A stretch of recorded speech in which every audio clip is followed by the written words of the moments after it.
Şehirlerin gecesini bir uydu aynasıyla gündüze çevirmek mümkünse, peki gecenin doğasına, insan uykusuna, hayvanların yön bulmasına, gökyüzünün karanlığına ne olur? Dünyanın herhangi bir noktasına bir uygulamadan işaretleyip şimdi ışık ver dediğinizde uzaydaki devasa bir yansıtıcı ay ışığından kat kat parlak bir güneş lekesi indirirse bu iyi mi, tehlikeli mi? Rusların 1992'de yaptığı Znamya deneyi Avrupa semalarında 5 kilometrelik parlak bir leke dolaştırabilmişti. Şimdi biri buna 4000 aynayla kalıcı bir sistem kurmak istiyor ve itirazlar çok büyük.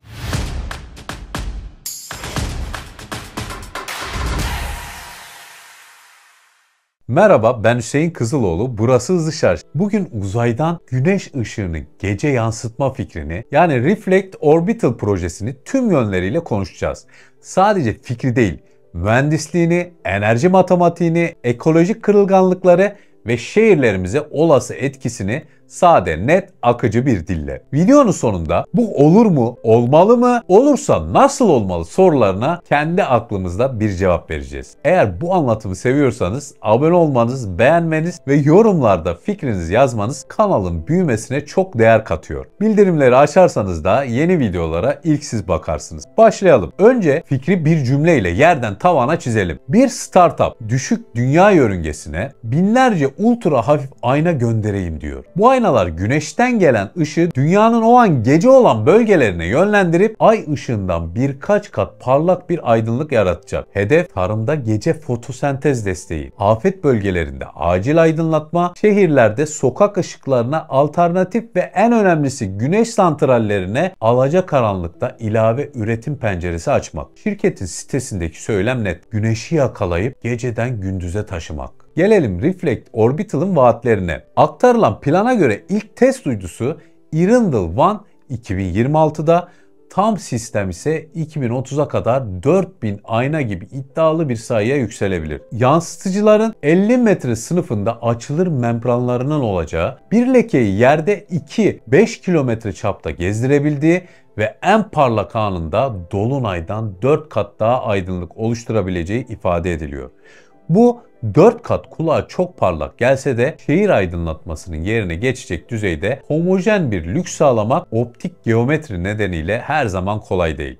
Yansıyan ışığın zemine düşüş açısı, atmosferik saçılma, bulut ve ayna yöneltme hataları hepsi etkiyi değiştirir. Peki bu aynalar nasıl çalışacak? Yörüngede güneş paneli değil, güneş aynası düşünün. Malzeme tarafında genellikle kaplanmış polyester filmler veya ince alüminyum kompozitler kullanılır.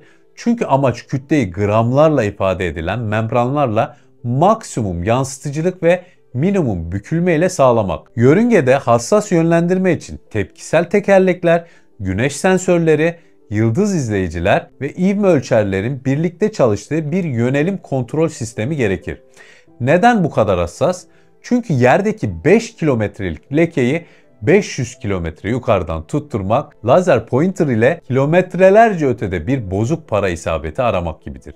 Mikro titreşim bile hedefi kaçırtır. Bu yüzden uzay tedarik zincirinde hassas yönelimle tanınan BCT gibi sağlayıcılar sıkça anılır. Mini uydularda noktasal yönlendirme kabiliyetinin kritikliği bilinir. Peki ışık ne kadar güçlü olur? Basit bir akıl yürütme yapalım. Güneş sabiti yeryüzünde havanın üstünde metrekare başına 1361 watt. Atmosferin ve açı etkilerinin ardından temiz bir öğle vaktinde yere metrekare başına 1000 watt civarı düşer. Biz aynayla gündüz değil, gece koşullarında üstelik yansıtmayla çalışacağız. Birincisi, ayna ne kadar büyükse yere düşen toplam akı yani ışık gücü o kadar büyük. İkincisi, yansıtmada kaçınılmaz kayıplar var. Malzemenin yansıtma katsayısı, membran üzerindeki mikro kırışıklıklar, zeminde hedefin açısal değişimi. Bu yüzden dolunayın 4 katı ifadesi hissi olarak dikkat çeken parlaklık anlamına gelebilir. Ama sokak lambası gibi noktasal ve yoğun ışık veremez. Geniş alanlı, gölgesiz bir yumuşak aydınlık üretir. Bu tarımın gece fotosentez desteği için ilginç olabilirken şehir içi okuma yazma, atölye çalışması gibi işlerde yetersiz kalabilir. Bilim haberciliğinde de uzmanlar beklenti yönetimi konusunda özellikle uyarıyor. Enerji ekonomisi kısmını dürüstçe masaya koyalım. Şirket diyor ki güneş santrallerine alacakaranlık uzatması verelim. Gece gündüz dengesini yumuşatalım. Şebekeyi destekleyelim. Kağıt üzerinde mantıklı. Pik talep dönemlerini besleyecek ekstra üretim saati depolama baskısını azaltır. Ama hesapta iki kritik fren var. 1. Aynanın yere sunduğu ek ışık akısı geniş alana yayılmış zayıf bir fener gibidir. Panel başına güç artışı sınırlı olur. 2. Hava olayları oyunun kaderini belirler. Hafif bulut ve sis bu düşük yoğunluklu akıyı hızla ezer. Yani gecede tam verim yerine alacakaranlıkta hafif doping gibi düşünmek gerçekçi. Bazı teknoloji yorumcuları da gecenin gündüze çevrilmesi retoriğine temkinli yaklaşılmasını, ışık kirliliği ve düşük enerji verimi dengesinin daha ciddiyetle tartılmasını öneriyor. Şimdi gelelim fırtınanın göbeğine. Astronomlar neden bu kadar öfkeli? Çünkü bu sistem ışık kirliliğini yan ürün olarak değil, amaç olarak üretiyor. Modern gözlem evleri gökyüzünün doğal karanlığına muhtaç. Hassas tayf ölçümleri karanlık gökyüzü pencerelerine. Binlerce ışık damgası taşıyan ayna sadece çıplak gözle değil, teleskopların CCD sensörlerinde de iz bırakır. Bu izler tek uydu izi gibi keskin çizgi olmaz. Geniş, hareketli ve doygun alanlar oluşturabilir. Üstelik planlanan sayı 4000 gibi, yani yıldız haritasında vızır vızır hareket eden yapay lekeler. Bu yüzden pek çok astronom katastrofik ve dehşet verici ifadelerini kullanıyor. Ekoloji tarafında itirazlar da hafife alınacak gibi değil.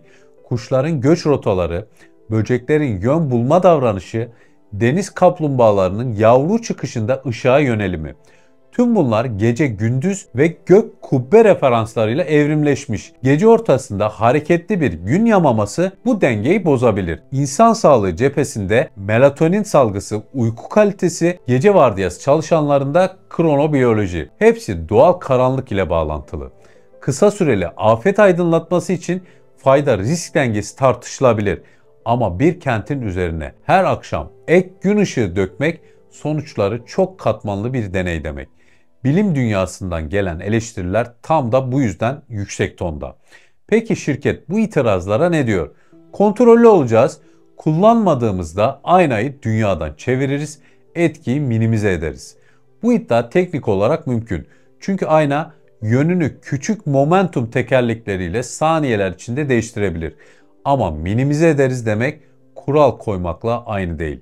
Kim hangi saatlerde, hangi bölgede, hangi amaçla kullanacak? Kimin onayı gerekecek? Uluslararası düzenlemeler nasıl işleyecek? Bu sorular açık ve sistem büyüdükçe, yani binlerden 10 binlere çıktıkça denetimli kullanım pratikte zorlaşır. Şimdi bir adım geri çekilip tarihten bugüne bir kıyas yapalım. O günden bu yana malzemeler hafifledi. Yönelim kontrolü hassaslaştı. Küçük uydu endüstrisi ortaya çıktı.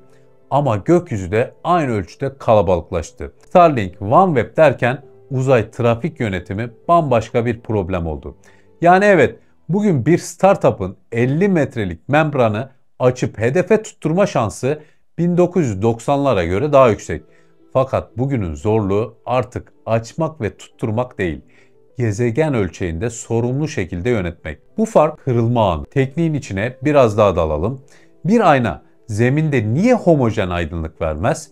Çünkü geometrik dağılım Gauss benzeri bir tepe oluşturur. Merkeze yakın yerler daha parlak, kenarlara gidildikçe hızla düşen bir ışık. Ayna büyüdükçe bu tepe genişler ama merkez kenar farkı kalır.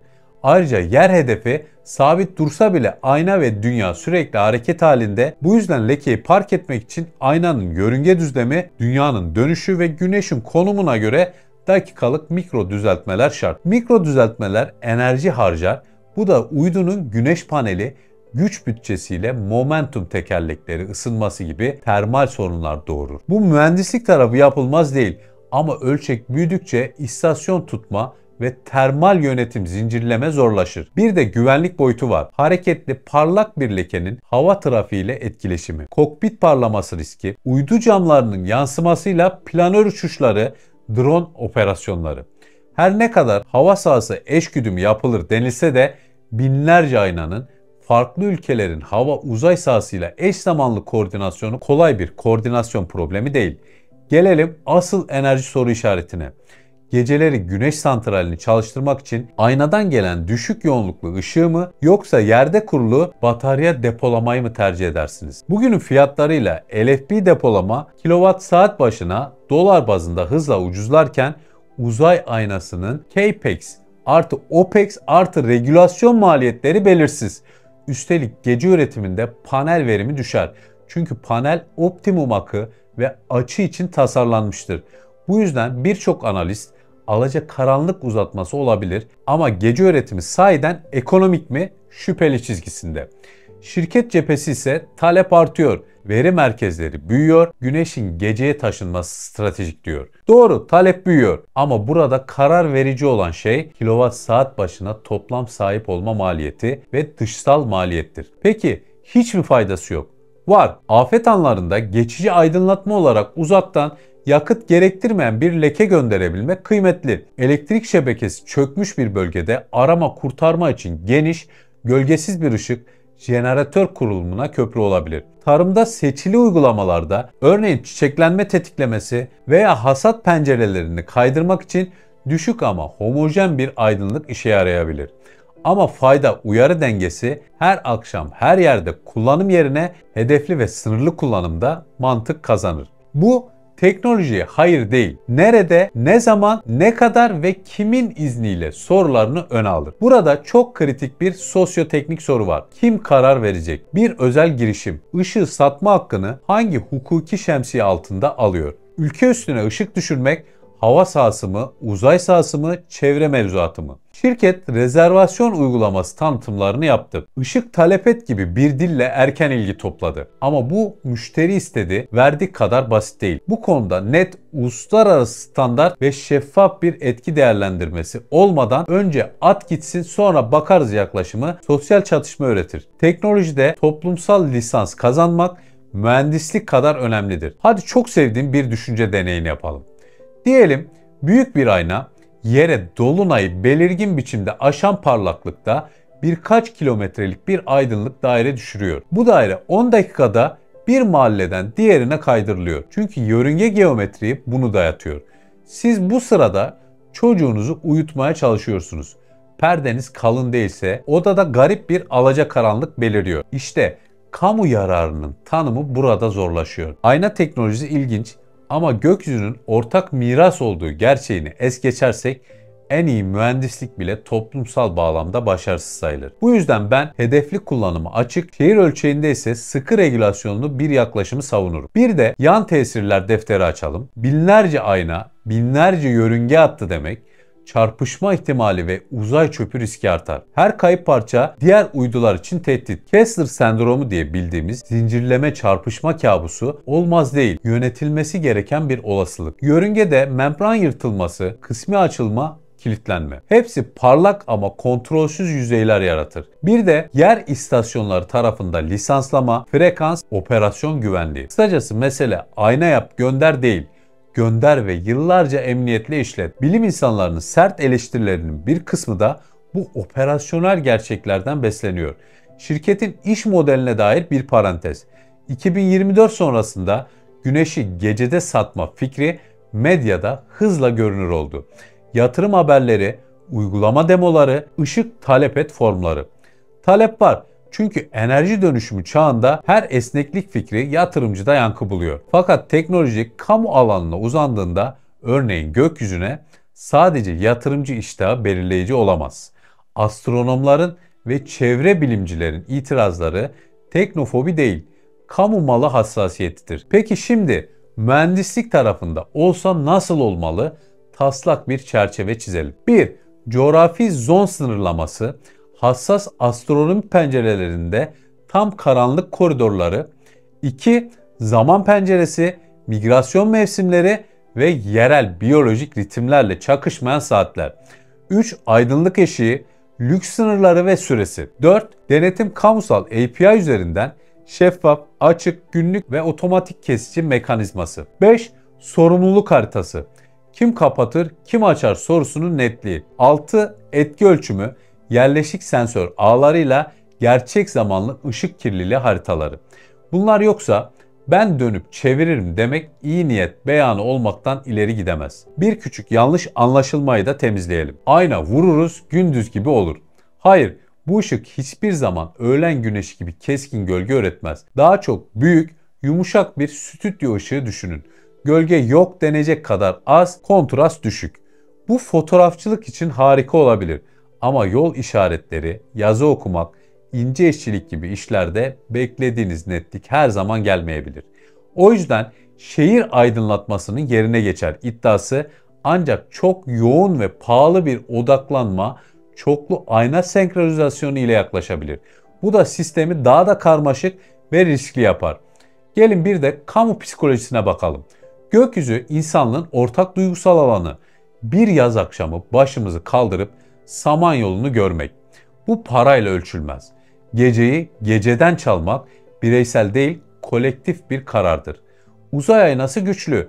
Nazik olup olmayacağını ise kurallar, sınırlamalar ve şeffaflık belirleyecek. Enerji planlamacıları için eğer amaç pik saatlerde güneş üretimini arttırmaksa önce yerde izleme ve panel eğitimi optimizasyonlarını tamamlayın. Mevcut şebeke bataryasıyla akşam tepe düzenlemesi yapın.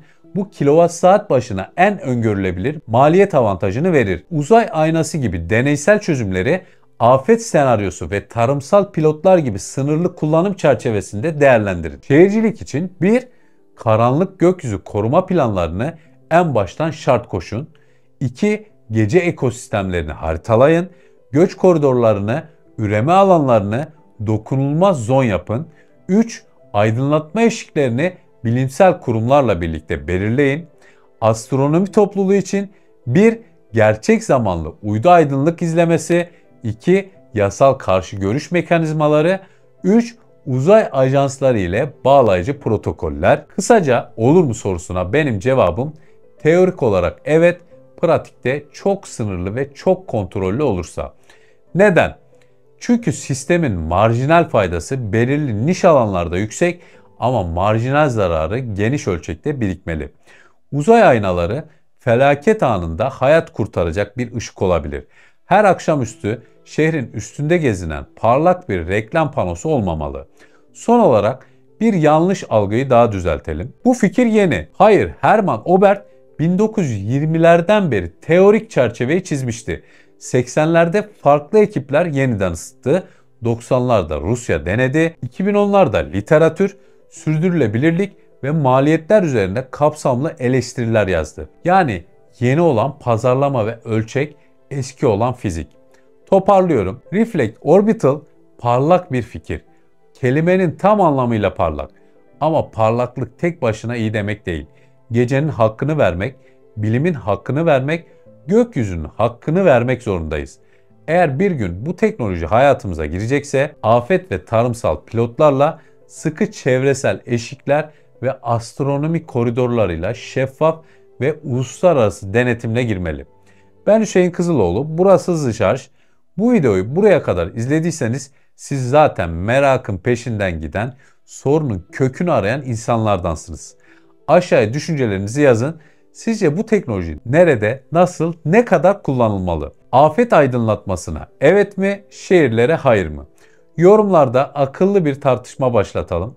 Ben de orada aktif olacağım. Beğeni ve abonelik gerçekten söylüyorum bu tür kapsamlı araştırma videolarını sürdürülebilir kılıyor. Bildirimleri açarsanız yeni videolar ilk size gelir. Bir sonraki bölümde yine zor soruların üzerine gideceğiz. Çünkü hızlı şarjda merakın elektrikle buluştuğu yer tam burası. Bir sonraki videoda görüşmek üzere. Hoşça kalın, güvenli ve keyifli sürüşle kalın, teknolojiyle kalın arkadaşlar.